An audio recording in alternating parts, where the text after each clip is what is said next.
Hi everybody, I'm Joey Paul and I'm an indie author and welcome back to my channel. I write young adult fiction across a variety of genres, and if you think that might interest you, then think about subscribing below. Today we're going to be talking about my writing journey again. I wanted to end this short series by offering some tips for the process. Over the past 2 months I've covered the drafting process and the editing process, and both of which will be linked below, and my feelings on each. So what are my tips for the process itself? Number 1. Try and see.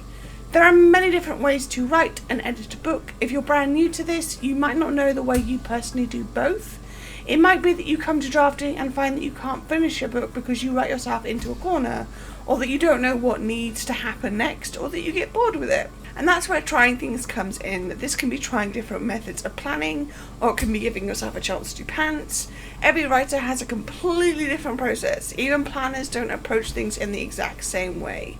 Don't be afraid to do your research to find what works for you.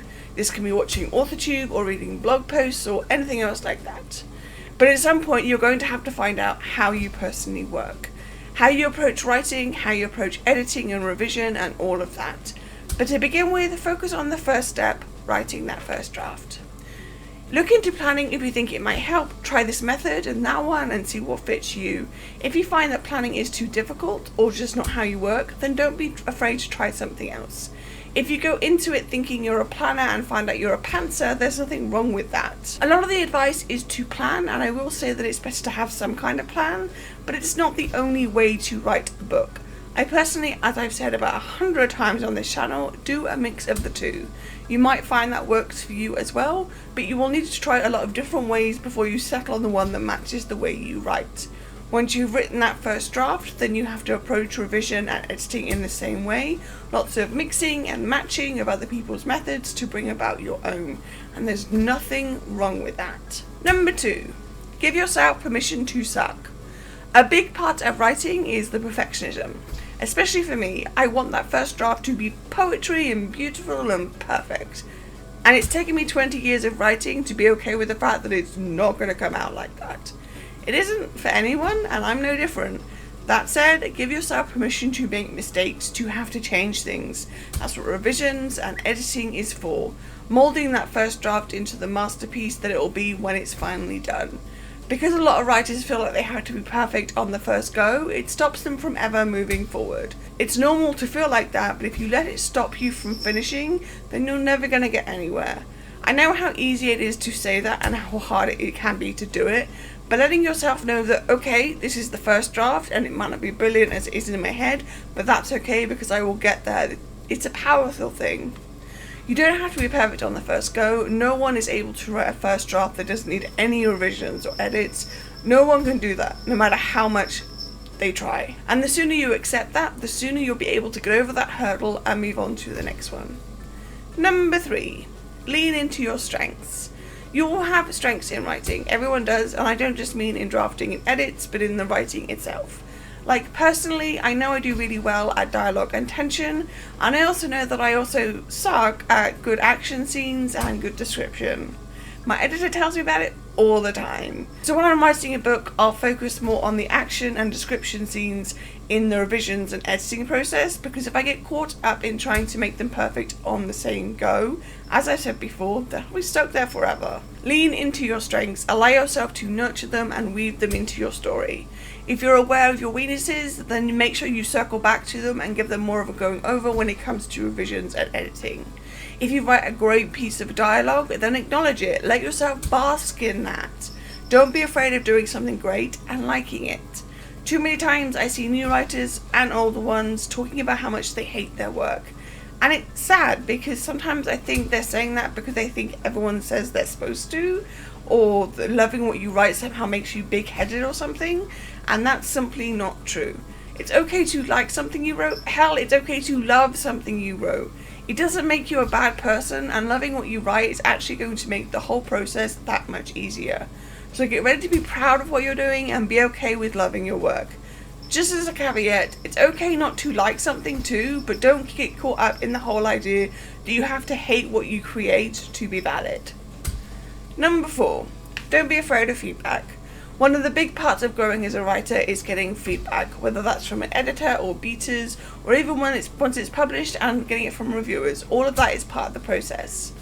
And I know that for some authors, they won't read their reviews. That's okay.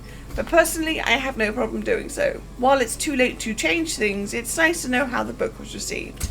But on the topic of feedback, don't let the fear of being told that it's not right stop you. Beaters and editors are there to help shape your work. And if you're the only person who sees it, then you might find that there's a big chunk of information missing. Remember that you are the person who sees this play out in your head. You know all the bits and pieces because you're the one that wrote it. Sending it out to beaters and seeing what they think will highlight parts that are missing. Like once I sent a whole book out to beaters and found that I completely missed describing the main character to the point where people were pointing out some problematic things. I had completely blanked on it, so having those readers point it out before I got to editing meant that I could make some changes. If I had assumed that because when I read it all made sense, I'd had a problem when it got to reviewers. So don't shy away from sharing your work with other writers, critique partners, beaters and the like. This is how you grow as a writer and how you make your story better. If you don't do this, you're selling yourself short.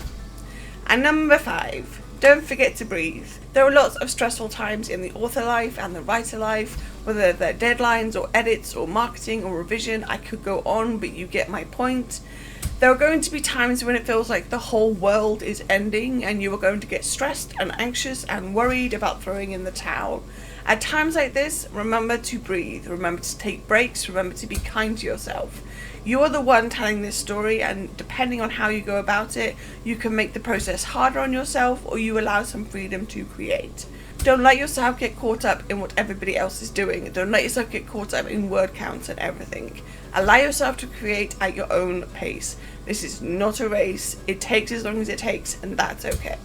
So be gentle, be kind, and remember that everyone needs breaks and everybody works differently, and there's no shame in that. So there we go. Those are my 5 tips for the process and how I go about doing it and what I advise you to remember when you're starting out or even when you've been at this for a while. I really enjoyed sharing with you my thoughts on drafting, my thoughts on editing and stuff like that. So I really hope that you've enjoyed this series. As I said, I will link the first 2 videos in the description below. So do you have any tips that you've picked up in your writing journey? If you do, share them with me below.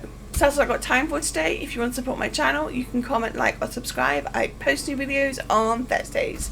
You can find me all over social media, and don't forget to pick up Lights Off, the 3rd in the Lights Out trilogy, which is Young Adult Dystopian. And also don't forget to grab a ticket for Author City in Birmingham in July 2022, where I will be signing books. All the links for which are listed below. Thanks for watching, and remember to keep writing. Bye.